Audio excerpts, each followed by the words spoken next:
Hello, welcome to Alexandra Palace and Merry Christmas. This is the big fat darts quiz of the year. He's big, I'm fat. This is a quiz about the year in darts. Magic Murph, Chris Murphy alongside me, Dan Dawson. How is this going to work, Murph? So we've got 12 questions about the last year in darts, 16 points to play for because some of the questions have got more answers than one. Just play along at home, type in the comments how well you did, tell the truth in the comments, because if you do lie, then we are going to find out and we will not give you a prize, will we, Dan? What prizes are available as long as you do tell the truth? Well, they won't get a prize either. Right, okay, so it's basically, it doesn't matter, just say whatever you like in the comments. So we're going to take it month by month over the course of 2020. We'll be posing a question, or some of our special guests will be posing a question as well. It's down to you to answer them. Shall we get going? Yeah, let's start with January. Fire away. Why not? Most years do start with January. January it is. So January, it was all about Peter Wright. Not only did he win the World Championship, beating Michael van Gerwen here at Ali Pali, but he also went on to win the Masters as well. Now our question is, after MVG had been beaten by Peter Wright on New Year's Day, who then beat him at the Masters? Have a think about that. It wasn't just the Masters and the Worlds that we saw in January, though, was it? We saw the Q School. Yeah, and the historic Q School as well, of course. We saw Lisa Ashton become the first female player to win a tour card through Q School. You were there doing a lot of filming for Dart Show, your proper TV job, or one of your proper TV jobs. What else stood out for you other than Lisa Ashton? My favourite bit is probably a motto that has stuck with me all the way through this year and has actually paid off at this year's World Championship. Dry January. No, not that. No, not that one. No, that really hasn't stuck with me at all. More practice, less FIFA. That is the motto that Bradley Brooks was given by his own mum ahead of Q School. Get off the PlayStation, do some work on the board. It paid off because he came through Q School, got his tour card back, and of course we've seen him win at the World Championship this year as well. There are loads of players who came through Q School. I mean, we had Jack Neulart over in the German branch as well, but you look at some of the new tour card holders like Damon Hetter's come through, Martijn Kleermaker, who sadly had to go home because of COVID from this year's World Championship, and Bradley Brooks as well, who just a few months later is World Youth Champion. Like, it is genuinely not where dreams are made, Robin Park Tennis Centre, Wigan, but it's where they start for a lot of people. Yeah, of course, and where they can end is the World Championship. Let's just talk a little bit about Peter Wright winning the World Championship on New Year's Day. It's kind of put a few darting demons to bed with it, especially with a win against Michael van Gerwen in that final. A lot of people didn't think he could do it. A lot of people genuinely thought that he was unable to beat Michael van Gerwen. You only have to look at all those major final defeats for him and ones he should have won. Should have won in the Premier League, should have won in that Champions League of Darts final, probably should have beaten him in the Grand Prix final. And I remember us saying, I think Peter Wright can do it, but he probably can't do it if it goes 7-6. But he absolutely wiped the floor with MVG and a deserving winner. And who knows, come January 3rd, 2021, if he does retain it, then he might well be considered one of the all-time greats if you don't think he is already. Well, hopefully the viewers at home have had time to think about the answer to the question. Can you remember, first of all, who Peter Wright beat in the final of the Masters at the end of that month? That was Michael Smith, I know that. And the man who beat MVG, you can probably work it out because MVG was still the number one seed. And if you remember that he went out in round one, then you'll know that it was Johnny the Ferret Clayton. 1 point to you if you got the ferret. Word go, Michael van Gerwen couldn't consistently find his brilliant best.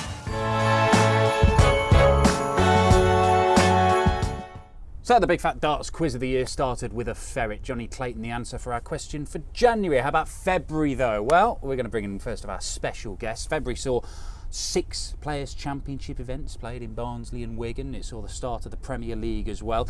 But Stuart Pike, the legendary darts commentator, has a question for you about one of those Players' Championship winners. Well, of course, February saw Ryan Searle win his first PDC title. But the question is, what did he do before he became a darts pro? Thank you very much, Pikey. Have a think about that. Murph, the Players' Championship, the bread and butter. That's where we spend half of our time.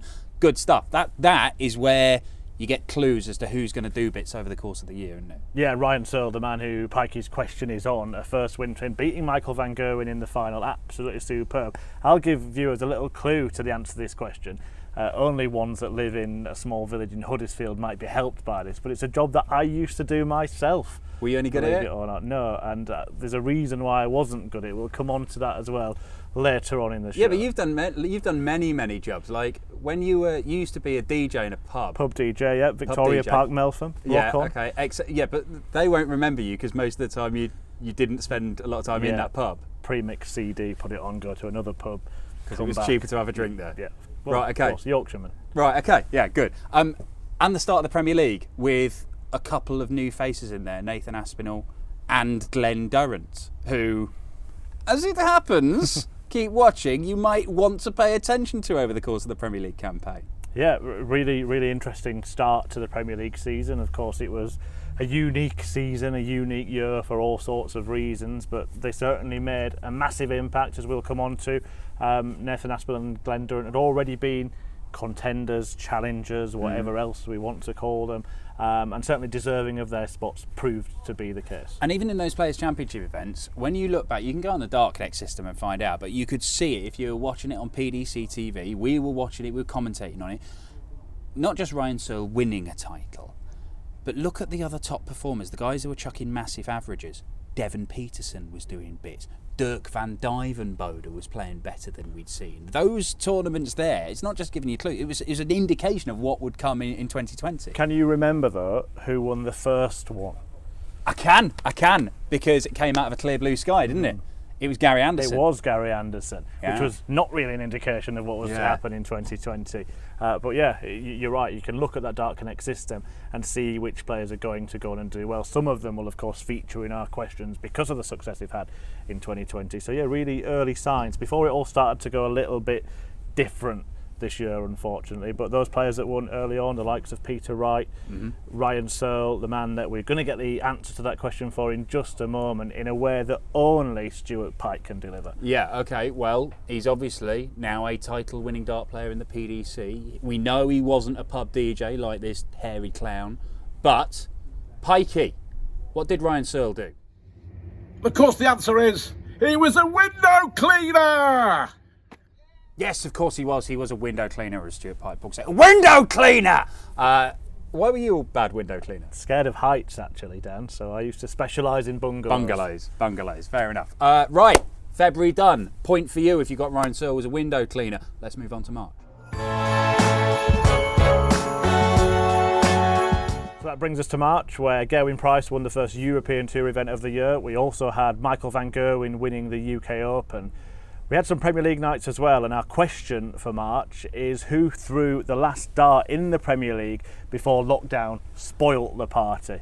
Any ideas on that one, Dan? That's tough. Was it Liverpool? It was in Liverpool. If you do think of it, let's not spoil it yet for the viewers. I can't think what I mean, what a difficult month. First of all, let's talk about Michael van Gerwen at the UK Open, because he had the form that seemed to then disappear later on in the year at that point. Yeah, well, that was interesting, wasn't it? Because there's all this talk. He switched to his new darts, and that's seemingly become a thing about, Michael van Gerwen, he's been broken having to play these new darts. He averaged something like 110 3 games running in the latter stages of the UK Open. That turned out to be the last stage title he won till the last event before the World Championship, and he was incredible. Gerwyn Price might have beaten him. Jason Lowe might have beaten him. Jason Lowe might have beaten him, yeah, another new tour card holder we didn't mention from Q School. But yeah, he was very, very good. There was no sign of what was to come for MVG, really, at that point.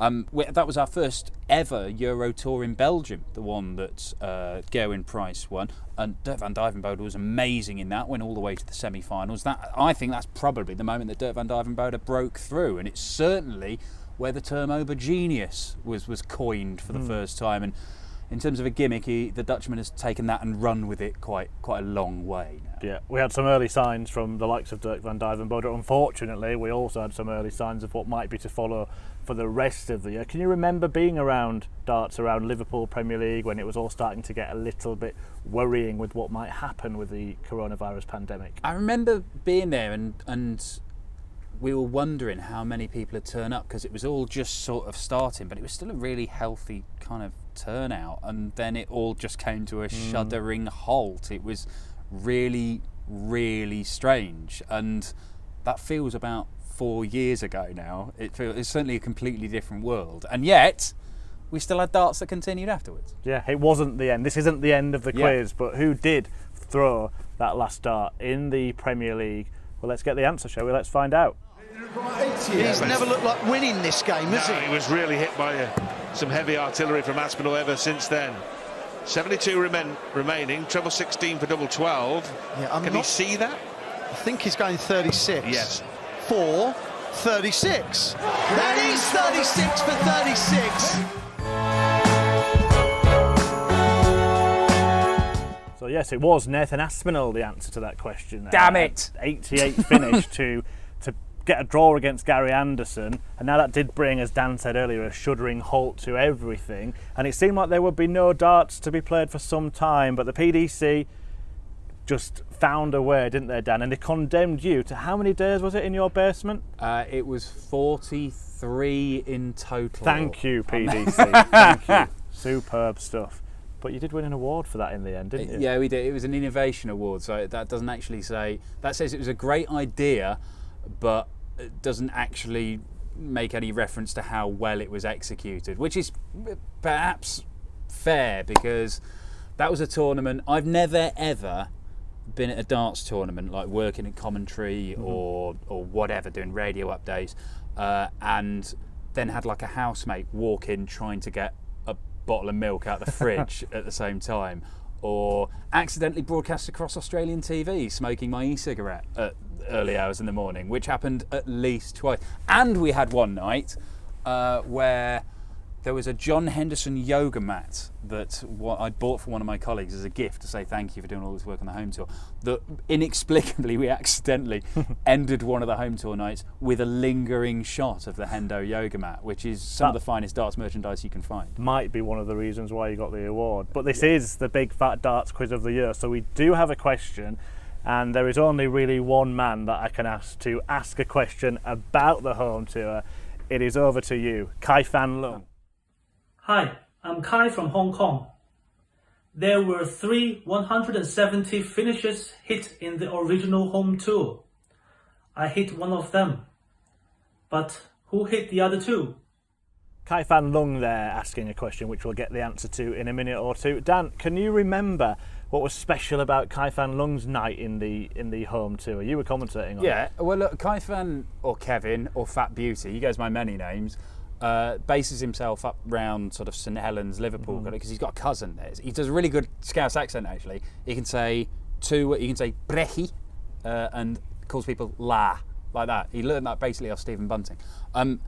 But he was playing back in Hong Kong at his normal home at some silly time in the morning, and Before Ball, Brechy. pre-Brechy.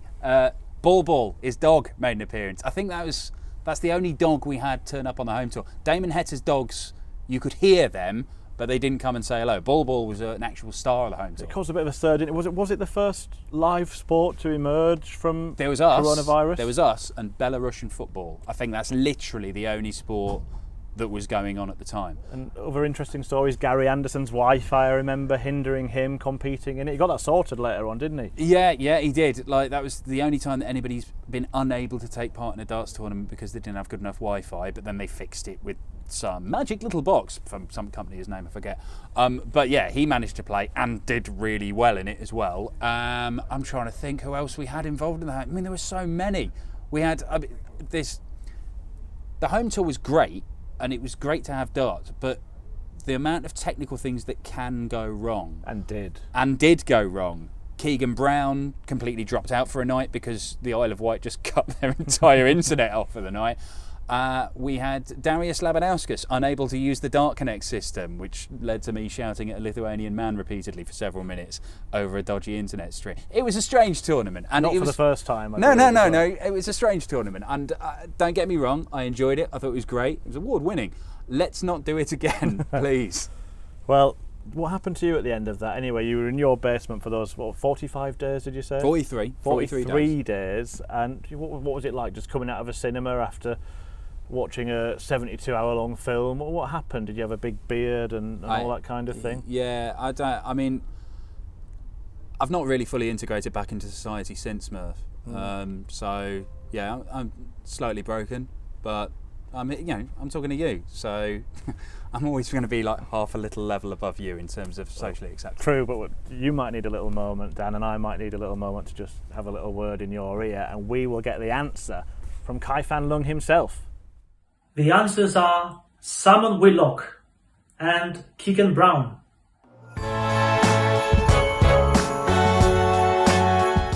So into May in the Big Fat Darts quiz of the year, and the home tour was still going on, but while everybody was outside clapping on a Thursday night, the PDC did also try to do their bit. They had a couple of charity specials, so it was basically home tour but with some celebrities. Not that, say, Martin Atkins brackets Wigan is not a celebrity, certainly is of the darts world, but we had a footballer special, like James Maddison, England international, Declan Rice, who's a lovely lad but not very good. But we had a general sportsman with 4 different sports represented. But the question is, who won the PDC sportsman's version of darts at home? So if you can remember, we had 4 different sports represented. I'm not going to mention the guy who wins it because I want to say something about that after. But there are quite a few sort of sneaky, decent players of this game. The footballers, Paul Gallagher at Preston was absolutely superb. Yeah, really good player. I'm interested. You don't think that Martin Atkins is a celebrity, but I think you might be right actually. If you have to have the place that you're from in brackets after your name, then it is a bit of a sign. But yeah, Paul Gallagher, really, really good at darts. Maybe even better than he is at football, Dan. What do you think about that? I'm not sure about that. No, but he was very, very impressive. I took Michael Smith down actually with one of the PDC's sponsors to Preston, and we played with it, and we knew he was good. He won through that to play a leg against Michael Smith, and he had actually had chances to beat him in a leg of 501. Although I think Michael Smith had to use these darts he got out of a cracker anyway. Anyway, can you remember who won the sportsman's version? Let me tell you who took part. We had snooker, represented by the jester from Leicester, Mark Selby. We had Beef, a man who's been here at Ali Pali many times as a fan. We also had Alex Hales, the England cricketer, who played some very good stuff himself, but it was actually won by the White Rhino, the boxer, Dave Allen, who is the only person, apart from one other I can think of, who as a game went on, or a tournament went on, got progressively more naked, Murph. The only other one I can think of is Colin Lloyd. Yeah, I can remember Colin Lloyd here at the Alexandra Palace, of course, ripping his shirt off. How did Dave Allen get more naked? Just took his clothes off as the day went on. Is that some kind of ploy to put off his opponent? Don't know, but it wasn't a very Lloydy physique. So into June on the Big Fat Darts quiz of the year, it was the time of year where we saw the home tour champion crowned, and that was Nathan Aspinall. He is the man who has the question for you for this month. In June, I became the first PDC home tour champion. But the question is, which 3 players joined me in the championship group?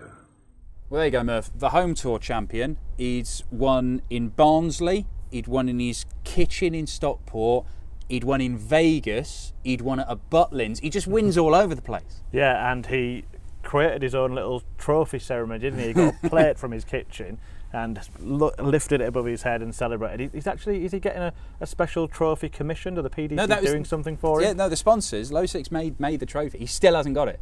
He still has not got that trophy because he was supposed to get it presented at the match play the following month. No fans were there to do it, so they're waiting for fans to give him the full fanfare. That's absolutely it. So he still doesn't have that trophy, and the plate that he got is now in Canada because he auctioned it off for charity. So that little piece of darting memorabilia, that unique piece of darting memorabilia, which basically I think is an IKEA plate with a load of permanent marker on it, is somewhere in Canada with some darts fan right now. Can you remember the 3 players in the group? One of them, I believe, was Jelle Klaassen, and that's about as much. One of them we've already mentioned because you overcame. You were on the thing, which means I didn't watch any of it. Well, that's fair enough. Well, I'll tell you what. Let's get Nathan to give you the answer. The 3 players that joined me in the championship group were the one and only Gary Anderson, the Ferret, Johnny Clayton, and the Cobra, Jelle Klaassen. So it was Gary Anderson, Jelle Klaassen and Johnny Clayton who joined Nathan Aspinall in the champions group of the home tour.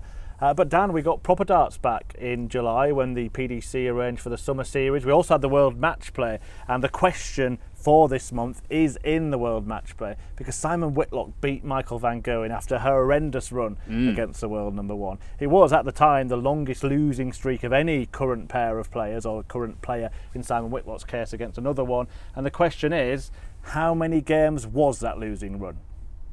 Any idea, Dan?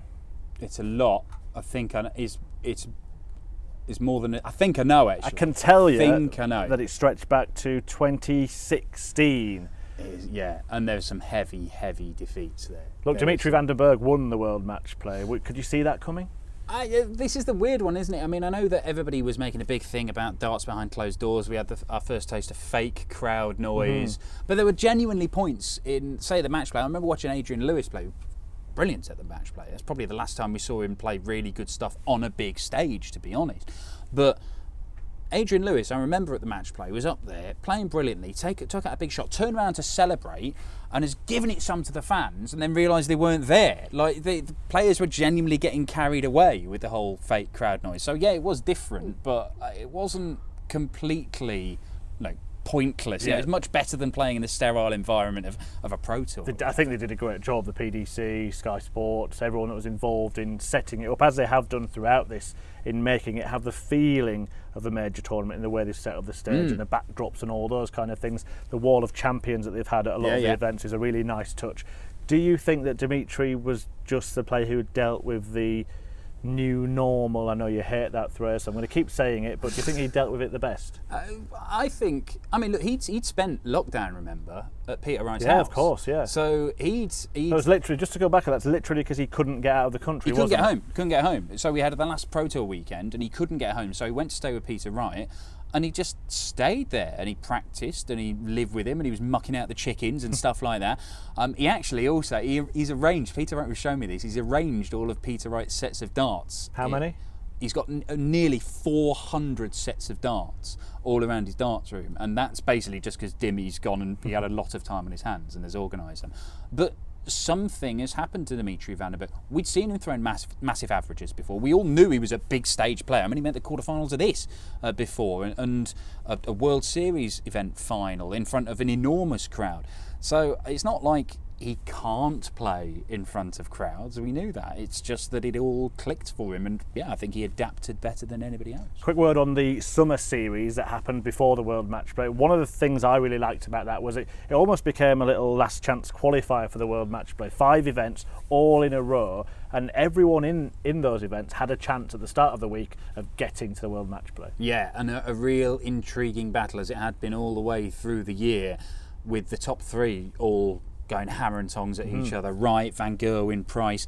And yeah, I think we kind of stumbled on something that might be a formula they could use in future, with 5 events back to back to back, chances to get into big tournaments. We'd see the autumn and the winter series to come later in the year ahead of big TV events. I think we've kind of a happy accident. Yeah, I think so. I think we'll see it more, hopefully, anyway. Michael van Gerwen won 2 of those events, but didn't win the entire order of merit. That was Peter Wright. Ryan Joyce, the joker in the pack. Yeah, first win for Ryan Joyce. Relentless Ryan Joyce beat Dave Chisnell in the final, and then he's the only person where we've seen him win a title and then just go, yeah, I mean, I've got to do it again now, and I just to prove it's not a fluke. He was the most underwhelmed person in the entire building, despite playing brilliant stuff all day. Well, we went on to the World Match Play, as we said. Dimitri van den Bergh won it. Michael van Gerwen, perhaps that was the start of his form tailing off. He was beaten by Simon Whitlock, who could not beat Michael van Gerwen. We asked you the question, how long had that unbeaten run been in place for MVG? How many matches? And the answer is going to appear on our screen now. This is a moment where he ended that run of 15 consecutive defeats against the world number 1 Michael van Gerwen. And there it is!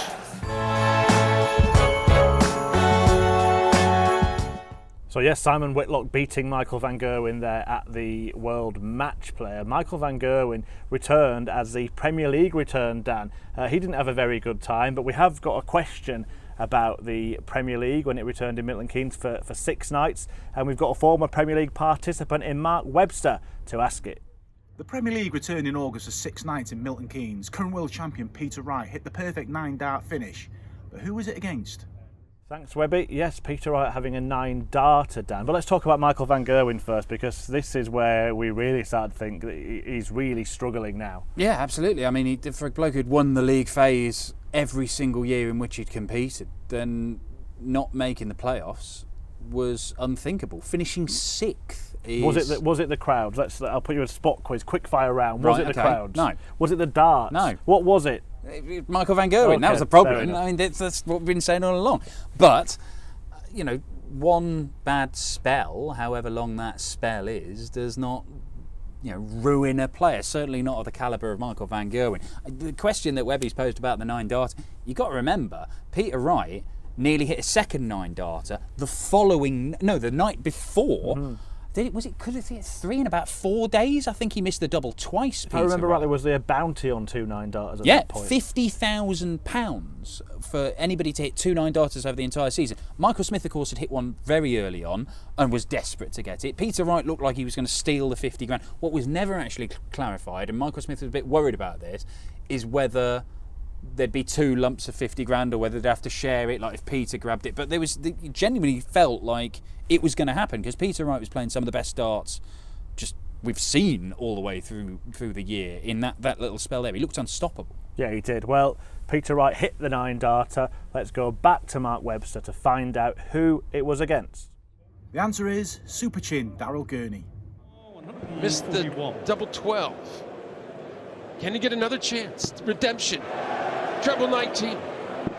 Double 12. Is he perfect this time? Yes! Peter Wright puts things right. Doesn't he just?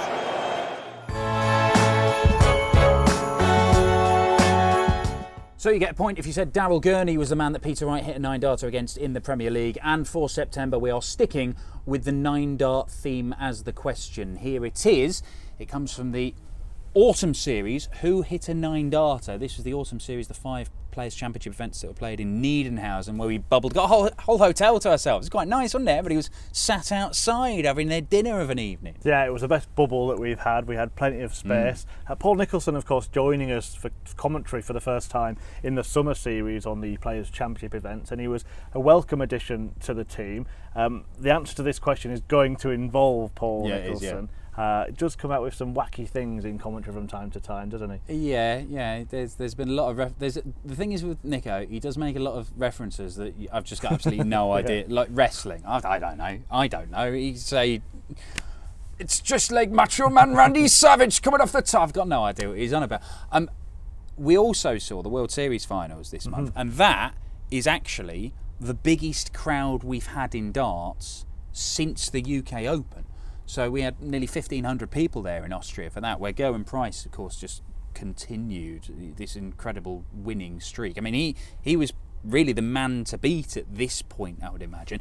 But then another new major winner in the Premier League as well. Yeah, well, Price won the last 2 events of the Autumn Series, if I'm remembering that rightly. But yeah, Glenn Durrant becoming the Premier League champion, of course. We referenced it earlier on in the quiz. He and Nathan Aspinall contesting the final as two new players. There was one of the semi-finals. It was terrible, wasn't it? Yeah, it was rubbish. But I think for Glenn, it was just all about winning and shutting everybody up, really. And we've been saying this ever since he came into the PDC, but winning a major title is a completely different answer to any questions that were still being asked of him. Yeah, absolutely. Well, look, Glenn Durrant, obviously, it's been a heck of a journey since he hopped on board the good ship PDC, but it's a different form of transport we're going to now, because the answer to this question involves who boarded the 9-dart train. All aboard the 141 train. All aboard the 9-dart train. Choo-choo! Game shot. And Devon delivers perfection.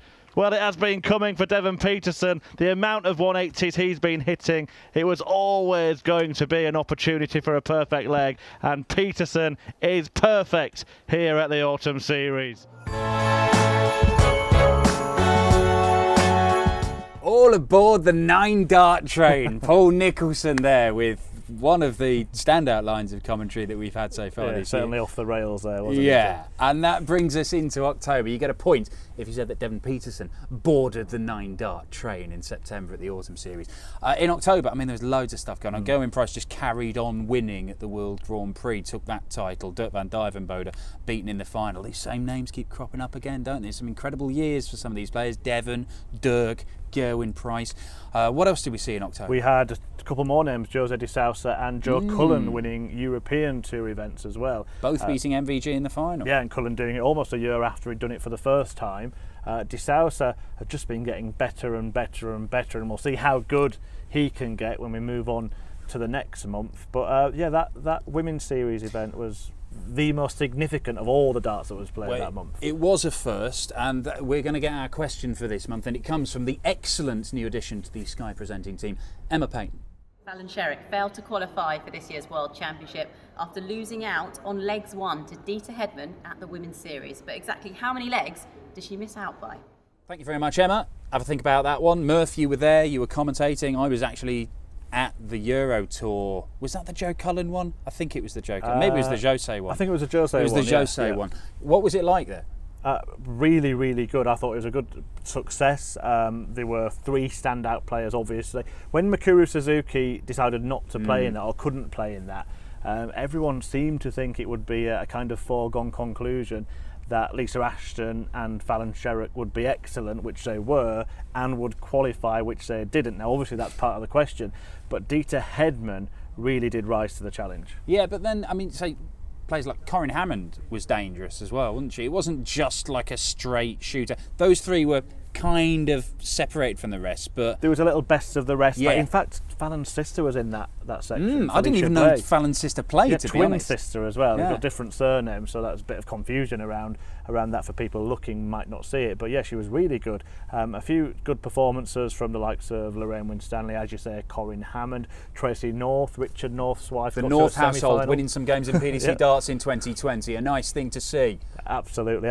But there were some games that obviously were not the standard that we've got used to on the live stream, but that's going to happen. It's the first opportunity that women have had to play in a proper PDC event, and I hope that it continues throughout next year, because I think the more they play, the better they'll get, and the better chances they've got of winning on the Ali Pali stage like Fallon Sherrick did last year. And Lisa Ashton very nearly did this year. I mean, she wasn't far away, was she, against Adam Hunt? Not at all. It was a little bit similar to the one against Jan Decker when she played 2 years ago. She's certainly capable. I think Wayne Mardle keeps saying it on Sky, we just treat Lisa Ashton as a darts player in major events. Seems to have a little bit of a problem with winning at the moment. Playing well is not a problem, but I don't know what it is, some mental block around getting over the line. Yeah, but then again, look, it took her a little while at Q School, didn't she? She was close last year. She was a bit further away the year before. She was getting better and better until she did it. She played all right against Jan Decker. She got even closer against Adam Hunt. Maybe next year is the time. However, the answer to the question that was posed by Emma Payton, in fact, let's get Emma to answer it for you. And the answer is she missed out by 2 legs. Yeah. Great dart. Double top. Game shot and the match. Fallon Sherrick. And Fallon Sherrick takes the crown, but the Queen will not return to the palace. So that brings us into the month of November. This is starting to feel a little bit like the Premier League years, Dan. Yeah, it kind of is.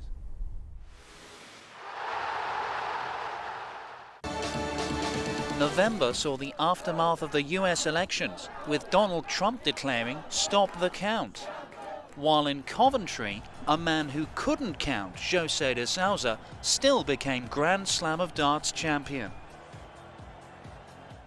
Our question for November comes from the man who was runner-up in the Players' Championship finals that month, Mervyn King. To say he is coming alive. What is wrong with you? We'll be here till 2023 if we deal with that issue. Mervyn King, that was amazing, wasn't it? Yeah, unbelievable that Mervyn King at the Players' Championship final. I've said this for a long time. He is the most watchable player in world darts, and I say now to the PDC and Sky Sports and the selection committee, get him in the Premier League. Give this man a Premier League card. That is the way forward. Do you have an actual question? I think we do have an actual question, and the question is this one. You mentioned that Jose de Sousa won the Grand Slam of Darts in that little Premier League year's glimpse into your mind. But what checkout did he hit to win it? Yeah, I know this. I know this one. I'm not going to say it just yet, but and he got it right as well. Did he do it on purpose? Yeah, I think he did. Did he miscount at all during the Grand Slam of Darts? I don't think he did. I can't remember. I mean, he did it loads at the Players' Championship final. Yeah, let's take a moment here when we try to bring a little bit of light to what has been a difficult year. Let's take a moment to reminisce about our favourite Jose de Sousa moments. Not even just this year, over the years. What's yours? 3 double tops. 3 double tops attempted. That was on the Euro Tour. His Euro Tour debut. Tried to take out 120 with 3 double tops. Busted score against Michael van Gerwen as well. It literally couldn't be any better. That's a shot as well that he took out at Q School, not the year he came through, but before then. Because you actually called it, didn't you? Fair play. I did. Yeah, no, go that. Well, not the bus, but yeah. But I know, because he'd done it. He'd done it at Q School. He'd done it to Ryan Harrington when nobody really knew who he was. Ryan Harrington, some Portuguese bloke's just taken out 3 tops against me for 120. I thought I was disrespectful. And that's when I first heard about him. And then it turns out he just does this all the time. The man's incredible. My favourite moment was actually the first time that I ever saw him. It wasn't this year, but I think it's worth sharing the story. And he was playing against Martin Schindler on the Pro Tour. Didn't really know who he was. I'll be honest, I didn't know how to pronounce his name correctly at that point. Nobody does. And Jose was going for a double. I think it was double 8. Missed 3 darts at it, wandered back. Martin Schindler then missed 3 darts at his double. Just hear a big thud in the board. Think, he's miscounted again. Well, he hadn't miscounted. He just decided the leg was over and thrown for the treble 20. I've seen in the World Grand Prix players forget to go start for on a double. Yeah. I've never seen a player forget to finish on a double before. Counting is one thing, but just completely forgetting how legs work and stuff like that. And yet, Grand Slam champion. Grand Slam champion, and he hit a big checkout to win it. Let's see what it was. The championship. Oh, go on, Jose! Double 19. That is astonishing! Absolutely incredible! He's in tears! So the 158 from Jose de Sousa to win the Grand Slam in November. That brings us into December, Dan. Now we're at the World Championship here. Probably not really any point in talking about this tournament so far because we're not quite sure who's going to go deep into it. We might mention a few little things. But what we have got is a question from former Countdown champion and PDC referee Kirk Bevans. It's a Christmas cracker. As always, we went to Alexandra Palace in December. But can you work out these World Championship themed anagrams? Kirk Bevans posing a conundrum for you. If you want to play along at home, just pause your video right now and try and work these out. I'm going to try and get Dan to work them out as well. So the first one there, inside presently, quite apt for the current times. Oh, this is like far more than 9 letters. I thought I'd be quite good at this, and this is nightmare. These are all darts themed. These are all darts themed. Well, we're going to rattle through them, pause that one, think about it. We'll come back to Dan, see if we can get them. So in like press briefing style, can we have the next slide, please? We've also got Carol Vorderman now. That's Gambler License. Again, pause at home, have a little bit of time Gabriel to Clements. work out. Gabriel Clements. Well done. There we go. Well, sorry if you hadn't paused by that point, but Dan's got all excited about Gabriel Clements again. Next slide, please. And there we have Bucky Rhythms. Now, just give them a chance to pause. Pause it, work it out. Now, Dan, come on. You've got it already, have you? Yep. Go for it.